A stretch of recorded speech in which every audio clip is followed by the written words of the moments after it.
Let me tell you about Cordelia. For 10 years, she lived what looked like the perfect life.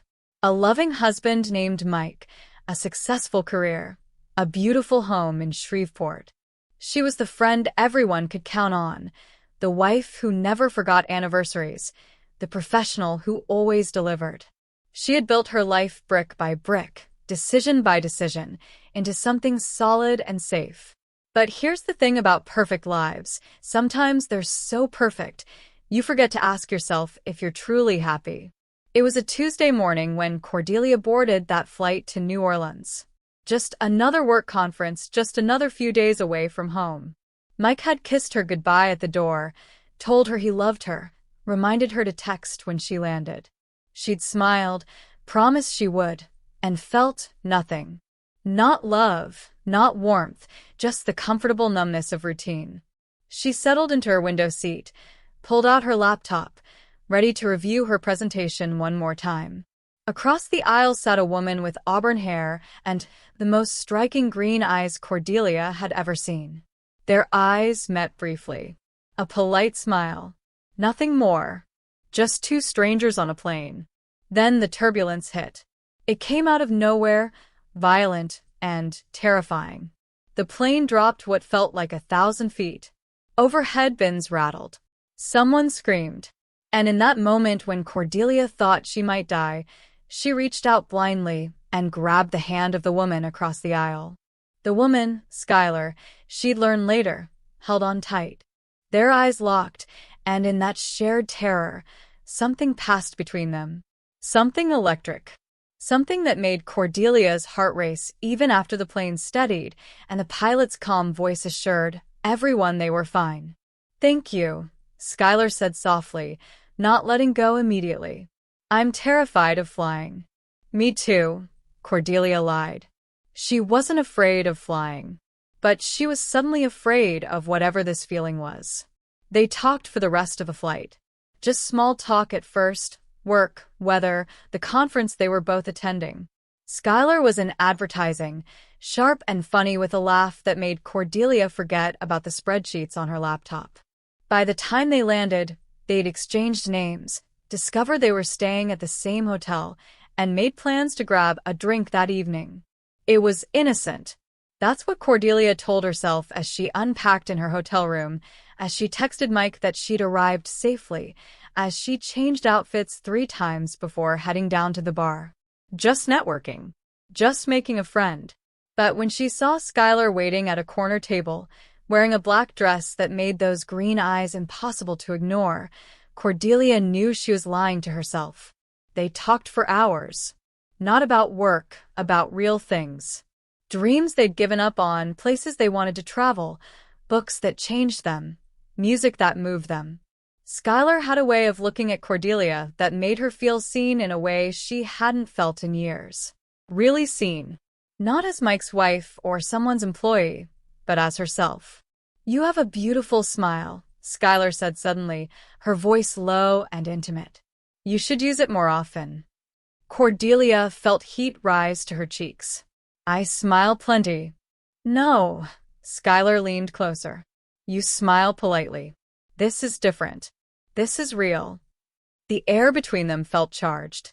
Cordelia should have made an excuse, said goodnight, gone back to her room, and called her husband. Instead, she ordered another drink. The next morning came with a pounding headache and a gnawing guilt. Nothing had happened, not really. Just conversation, just connection. But when Mike's text appeared on her phone, "Missing you already, love. Hope the conference is everything you hoped for," Cordelia felt like she'd been caught committing a crime. She threw herself into the conference that day, taking notes she'd never read, networking with people whose names she'd never remember. But during every presentation, every coffee break, every moment her mind wandered, she thought about Skylar. That evening, she found herself at the hotel gym, hoping exercise might clear her head. She was 20 minutes into a run when Skylar appeared on the treadmill beside her. "Couldn't sleep?" Skylar asked, matching Cordelia's pace effortlessly. "Too much on my mind." They ran in silence for a while, but Cordelia couldn't help glancing at Skylar in the mirror. And every time she did, Skylar was looking back. The tension built with every stride, every breath, until Cordelia felt like her skin was too tight for her body. "Want to grab some water?" Skylar asked, slowing to a walk. They stood by the water cooler, sweating, breathing hard, standing closer than necessary. Skylar reached up and tucked a strand of hair behind Cordelia's ear, and that simple touch sent electricity through her entire body. "Cordelia," Skylar whispered. "Tell me I'm not imagining this." "You're not," Cordelia heard herself say, and knew with absolute certainty that she'd just stepped off a cliff. The next evening, there was a networking event in the hotel garden. Cordelia told herself she'd stay for one drink, make an appearance, then retreat to the safety of her room. But when Skylar found her by the fountain, when those green eyes asked a question words couldn't, Cordelia found herself following Skylar into the shadows. The first kiss was tentative, a question. The second was an answer. And the third erased every doubt, every hesitation, every reason Cordelia had for stopping. They barely made it to Cordelia's room. Clothes became obstacles to be removed, not items to be carefully folded. Every touch was urgent, hungry, necessary. Skylar's lips traced patterns on her skin that rewrote everything Cordelia thought she knew about desire. They moved together like they'd been doing this for years, not hours, and when they finally collapsed, tangled in sheets and each other, Cordelia felt more alive than she had in a decade. Morning came too soon. Sunlight streamed through the curtains, illuminating the disaster of her choices. Skylar slept peacefully beside her, one arm draped across Cordelia's waist, and the sight was both beautiful and terrifying. Cordelia's phone buzzed. A text from Mike. "Day 3. Almost done. I love you so much. Can't wait to have you home." She should have felt guilt. She should have been planning how to end this, how to confess, how to fix the unfixable. Instead, she watched Skylar wake up with a sleepy smile, felt those lips press softly against her shoulder, and made a choice. She chose not to choose. Not yet. Not while the conference lasted. Not while she could live in this bubble where consequences didn't exist. She had 3 more days before reality came calling. 3 more days before everything would fall apart. Those 3 days became a lifetime compressed into stolen moments.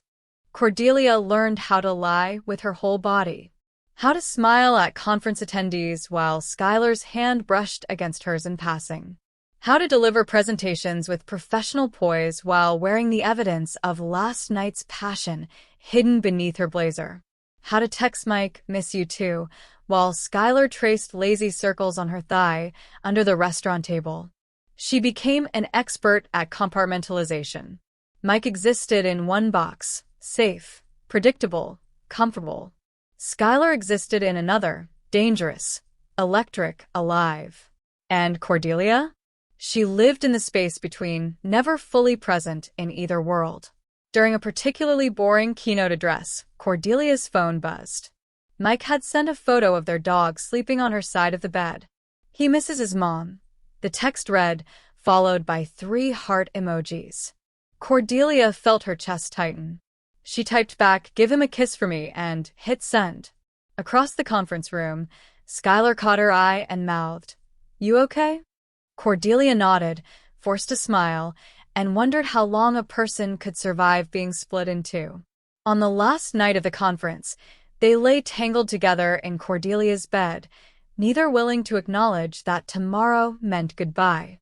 Skylar's fingers played with Cordelia's wedding ring, spinning it around and around.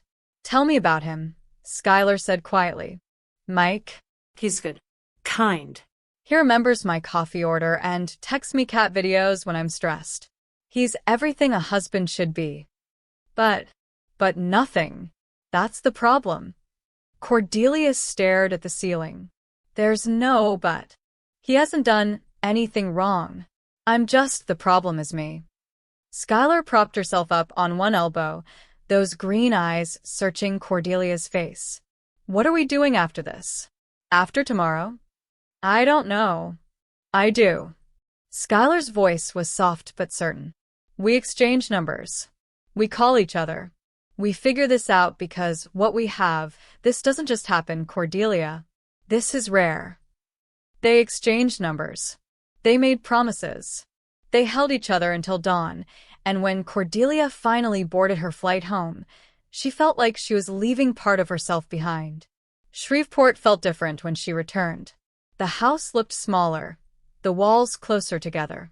Mike greeted her at the door with flowers and a warm hug, and Cordelia hugged him back while smelling Skylar's perfume still clinging to her skin. "Welcome home, baby," Mike said, kissing her forehead. "How was it?"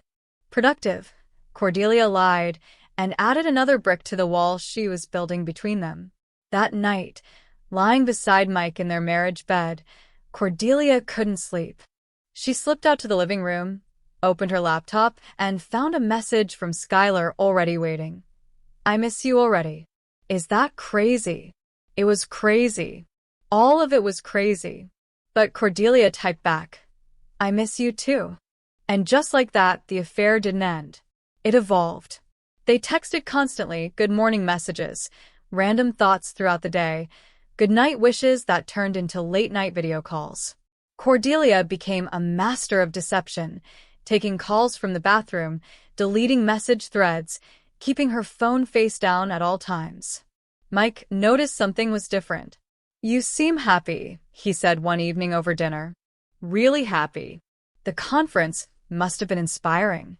It was, Cordelia said, and it wasn't entirely a lie. She was happy, miserable and guilty, but also more alive than she'd felt in years. One night, during a video call after Mike had fallen asleep, Skylar's expression turned serious. "I've been thinking," Skylar began, her voice low and intimate through the screen. "What if we didn't have to do this? The hiding, the sneaking around. What if we could just be together? Really together?" Skylar. "No, listen. Imagine waking up next to each other every morning, having breakfast on lazy Sundays, walking hand in hand down the street without looking over our shoulders, building a life, not just stealing moments." The picture Skylar painted was beautiful and terrifying. Cordelia wanted it so badly her chest ached. "That's not possible." "It could be, if you wanted it enough." "I'm married." "I know. But are you happy?" The question hung between them, unanswered, because they both already knew the truth. 2 months after New Orleans, Cordelia told her first major lie. She invented a business trip to Atlanta, complete with fabricated meetings and a fake hotel reservation. Mike helped her pack, reminded her to take her phone charger, kissed her goodbye. "I'll miss you," he said at the airport drop-off. "Just 3 days," Cordelia promised, guilt sitting heavy in her stomach. She flew to Atlanta, but not for business. Skylar was waiting at arrivals with a smile that made every lie worth it. They spent 3 days playing house, holding hands in restaurants, dancing on a rooftop bar under the stars, making love without the constant fear of getting caught. For 72 hours, Cordelia got to live the fantasy, what it would be like if she'd met Skylar first, if Mike didn't exist, if she could just be free. On the last morning, as Cordelia packed her suitcase, Skylar wrapped her arms around her from behind. "Don't go." "I have to." "No, you don't. You choose to." Skylar's voice was gentle but firm. "We could make this work, Cordelia. I'm not asking you to decide right now, but I need you to know. I want more than stolen weekends. I want you. All of you." Cordelia turned in her arms, memorizing every detail of Skylar's face. "I need time." "Okay. But not forever. I can't do this forever."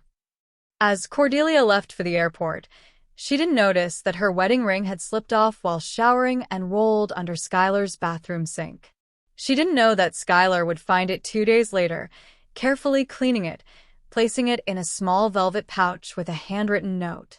She didn't know that Skylar, wanting to return something so precious, would mail it to the address she'd seen on Cordelia's driver's license, her home address, with a note that read, "You left part of yourself here, but you left all of yourself in my heart. Come back to me soon. Forever yours, S. Cordelia returned home to Mike with gifts and stories about Atlanta, about meetings that never happened and clients she never met. Mike accepted every lie with trusting eyes, and Cordelia hated herself a little more with each word. 3 days later, Mike was working from home when the doorbell rang. A small package, addressed to Cordelia, no return address. Mike wasn't a suspicious man. He trusted his wife. But something made him open it. Maybe intuition, maybe fate. Inside was a velvet pouch. Inside the pouch was Cordelia's wedding ring. And folded beneath it, written in elegant handwriting on cream-colored paper, was a note that would destroy everything. He was still sitting at the kitchen table, the ring and note in front of him, when Cordelia came home from work that evening. "Hey, honey," she started, then saw his face. Saw what was on the table. Saw her entire world collapsing in slow motion. "Who's S?" Mike's voice was barely a whisper. "And why do they have your wedding ring?" The package sat between them like a bomb that had already detonated. There was no talking her way out of this. No explanation that would make sense. No lie big enough to cover the truth. "Mike, I can explain." Who is S. His voice cracked on the last word. "Her name is Skylar." Cordelia felt the words rip out of her. "I met her in New Orleans." Mike picked up the note, his hands shaking. "Forever yours? Come back to me?" The Atlanta trip, that wasn't for work, was it? Silence. Was it? No. The sound that came from Mike wasn't quite a sob, wasn't quite a scream. It was the sound of a heart breaking in real time. He stood up so fast the chair fell backward, and for a moment Cordelia thought he might hit something, break something. Instead, he just stood there, tears streaming down his face, staring at her like she was a stranger. "How long, Mike? How long?" 2 months. Since the conference. He laughed, a bitter, broken sound. "I helped you pack for Atlanta. I told you I'd miss you. And you were going to her? I'm sorry." "Don't." He held up his hand. "Don't you dare. You don't get to be sorry. You don't get to make this okay." He picked up the ring, held it up to the light. 10 years of marriage contained in a simple gold band. Then he set it back down on the table, walked past Cordelia without another word, and locked himself in their bedroom. Cordelia stood in the kitchen, staring at the evidence of her betrayal, and realized that some things, once broken, can never be put back together. The question wasn't whether their marriage could survive this. The question was whether Mike would even want to try. The silence that filled their house that night was deafening. Mike didn't come out of the bedroom. Cordelia sat on the couch, still wearing her work clothes, staring at her wedding ring on the kitchen table. Hours passed. The sun set. Darkness filled the house, but she didn't turn on any lights. She just sat there, waiting for a punishment she knew she deserved. Around midnight, her phone buzzed. "Skylar, haven't heard from you today. Everything okay?" Everything was not okay. Everything was destroyed. And somehow, even now, seeing Skylar's name on her screen made her heart skip a beat, and that made everything so much worse. She didn't respond. The next morning, Mike emerged from the bedroom looking like he hadn't slept at all. His eyes were red and swollen, his face pale and drawn. He looked 10 years older than he had yesterday. "We need to talk," he said, his voice flat and emotionless.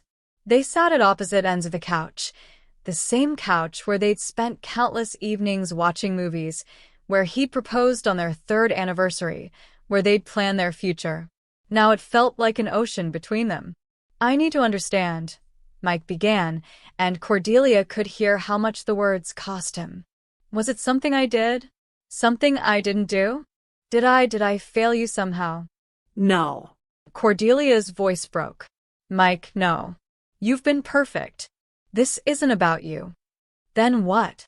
His voice rose. "What was worth throwing away 10 years of marriage? What was so special about her that I wasn't enough? How could she explain it?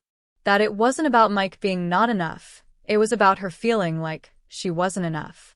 That Skylar had awakened something in her she didn't know existed. That for the first time in years, she'd felt truly seen, truly alive. But those words would only hurt him more. I don't know, she whispered. I don't have a good answer. Was it? Mike's voice dropped. Was it because she's a woman? Is that what you wanted all along? I don't know what I want. I'm so confused, Mike. I never meant for this to happen. But it did happen. His laugh was bitter.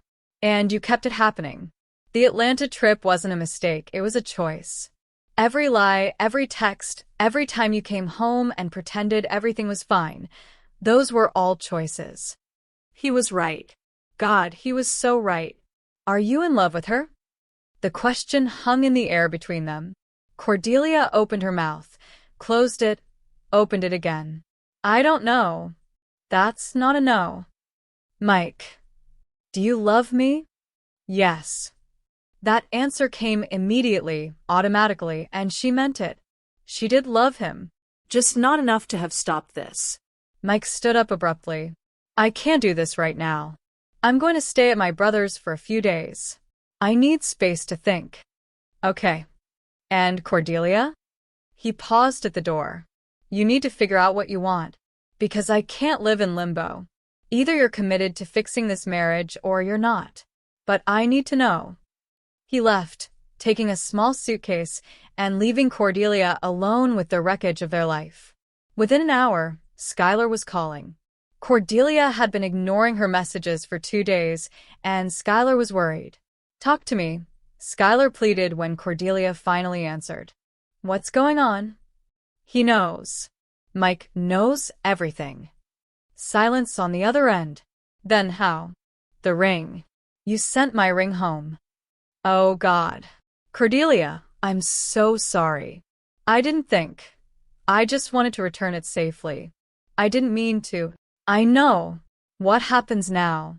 I don't know. Cordelia. Skylar's voice softened.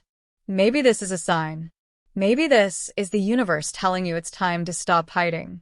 You could leave. You could come here. We could finally be together for real. He's devastated, Skylar. You didn't see his face. I know it's hard, but his brother died in a car accident when Mike was 19. He told me once that was the worst pain he'd ever felt. And last night he looked at me the same way he looked at that casket. Like something died. You're not responsible for his feelings. I'm responsible for causing them. Over the next week, Cordelia lived in a nightmare of her own creation. Mike stayed at his brother's. Her phone blew up with messages from Skylar, increasingly desperate, increasingly demanding. Make a choice, Skylar wrote. I can't be your secret anymore. I deserve more than this. She was right. Everyone deserved more than what Cordelia was giving them. Mike came home after 7 days. He looked calmer, more resolved, and somehow that scared Cordelia more than his anger had. I've been thinking, he said, sitting across from her at the kitchen table, about us. About what I want. Okay. I need you to end it. Completely. No contact, no closure conversations, no staying friends. If there's any chance of saving this marriage, she has to be completely out of your life. Cordelia's chest tightened. Mike. That's my condition. Non-negotiable. You choose her or you choose us. But you can't have both. He was giving her a chance. After everything she'd done, he was willing to try. Most people wouldn't offer that grace. But the thought of never talking to Skylar again, never seeing her smile, never hearing her laugh, it felt like cutting off a limb. Can I at least say goodbye properly? Mike's jaw clenched. One conversation. One goodbye. And then she's gone, or I am. Cordelia met Skylar at a small cafe on the edge of town, far from anywhere they might be recognized. Skylar stood when she walked in, started to smile, then saw Cordelia's face and sat back down slowly. This is the end, isn't it? Skylar said before Cordelia could speak. Cordelia nodded, tears already falling. Mike gave me an ultimatum, and I have to choose him. Have to? Or want to? He's my husband. We built a life together. I owe him. You don't owe anyone a life you don't want.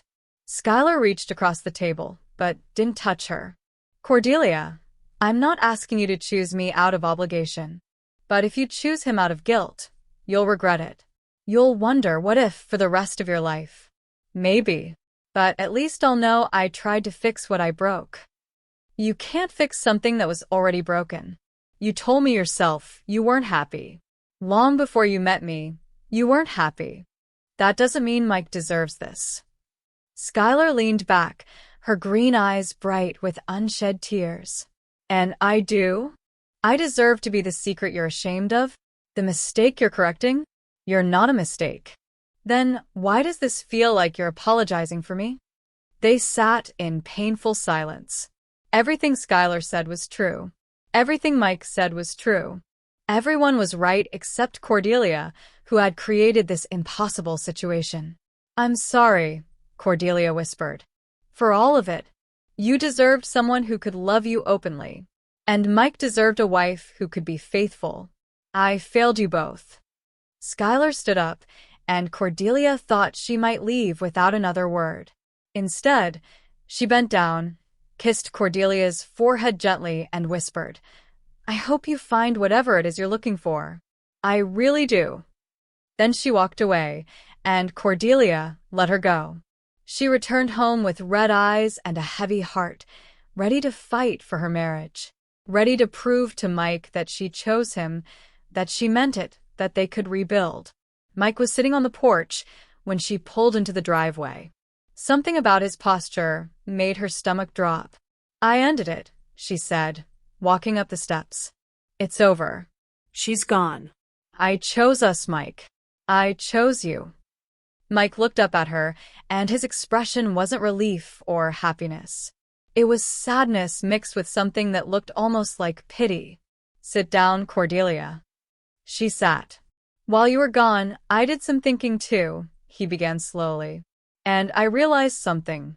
Even if you ended it with her, even if you never see her again, you already made your choice.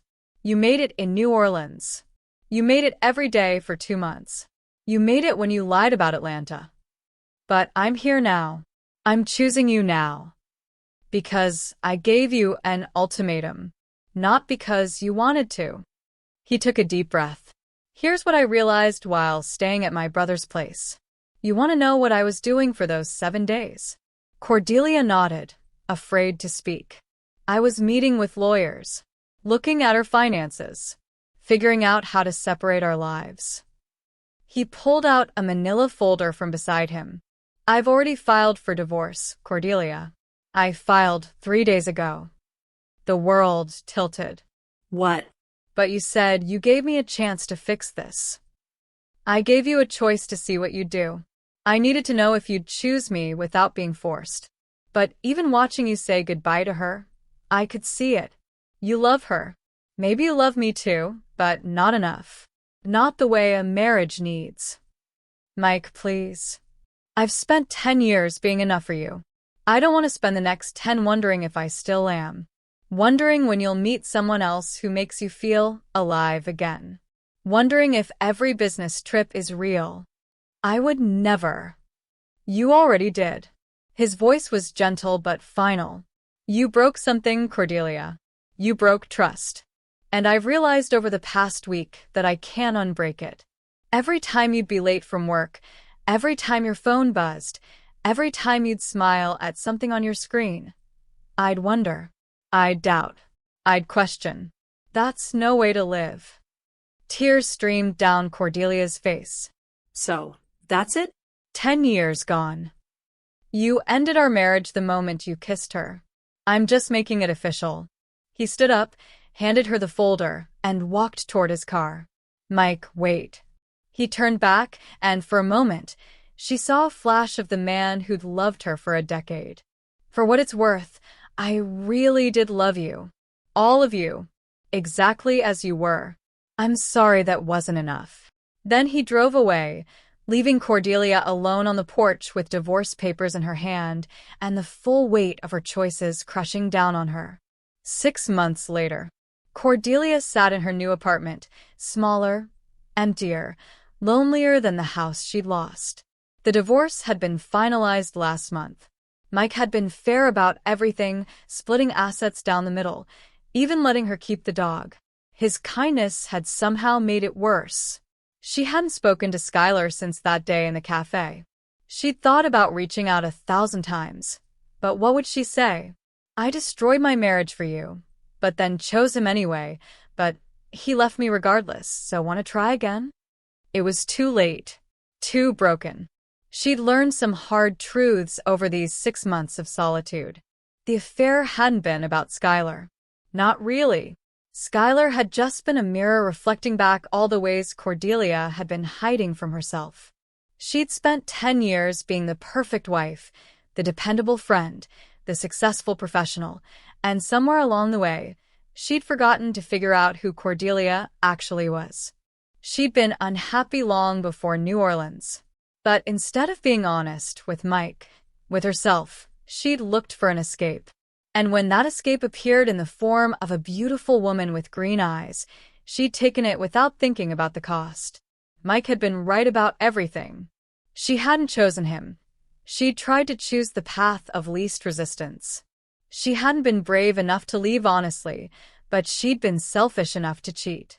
She'd wanted everything, the security of marriage and the excitement of an affair, and ended up with nothing. The hardest truth? If she'd been honest from the beginning, if she'd told Mike she was questioning things, questioning herself, maybe they could have figured it out together. Maybe they could have separated with grace instead of devastation. Maybe they'd still be friends instead of strangers. Or maybe she'd still be living a lie. She'd spent months in therapy, untangling the mess of her choices. Her therapist had asked her once, "If you could go back, what would you do differently?" The answer wasn't not cheat on Mike. The answer was deeper than that. "I'd have been honest," Cordelia had said. "Not just with Mike, but with myself. About who I am, what I want, what I need. Even if that honesty hurt people, it would have hurt less than the lies." Because that was the real lesson of her unraveling. The affair itself wasn't the problem, it was a symptom. The real problem was living a life she thought she was supposed to want instead of figuring out what she actually wanted. The betrayal wasn't just kissing Skylar. It was betraying herself for 10 years, then betraying Mike by not having the courage to be honest, then betraying Skylar by treating her like a dirty secret instead of a person worthy of real love. She'd hurt everyone, including herself, because she'd been too afraid to live authentically. Now, sitting alone in her quiet apartment, Cordelia finally understood. She couldn't undo the damage. She couldn't take back the lies or heal the hearts she'd broken. Mike had moved on. She'd heard through mutual friends he was dating someone new, someone who made him genuinely smile again. She hoped he was happy. He deserved happiness. Skylar had posted a photo on social media last month, laughing with friends, looking radiant and free. Good. She deserved someone who could love her openly from the start. As for Cordelia, she was learning to be alone, learning to sit with herself without running, learning who she was when she wasn't performing for anyone else. It was hard work, lonelier than she'd ever imagined, but it was honest. She picked up her journal, a new habit from therapy, and wrote, "Today marks 6 months since my divorce was finalized. 6 months of learning to live with myself and the choices I made. I destroyed a marriage. I hurt people I cared about. I broke trust that can never be repaired. But I also learned something crucial. Living a lie always costs more than telling the truth. The pain of honesty is sharp but clean. The pain of deception is a slow poison that contaminates everything it touches. I'm not proud of how I got here, but I'm grateful for what I learned. Next time, if there is a next time, I'll be brave enough to be honest. Even when it's hard. Especially when it's hard. Because the opposite of love isn't hate. It's dishonesty. And I'm done lying." She closed the journal and looked out the window at the sunset. Her life hadn't turned out the way she'd planned.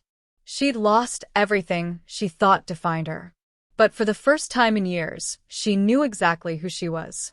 And that was a start. Cordelia's story isn't just about infidelity. It's about the cost of living inauthentically, about the people we hurt when we're not brave enough to be honest with others, but especially with ourselves. The real tragedy wasn't the affair. It was that Cordelia spent years ignoring her own unhappiness until it erupted in the most destructive way possible. By then, everyone lost. The lesson? Honesty is painful, but dishonesty is devastating. And sometimes, the hardest person to be honest with is yourself.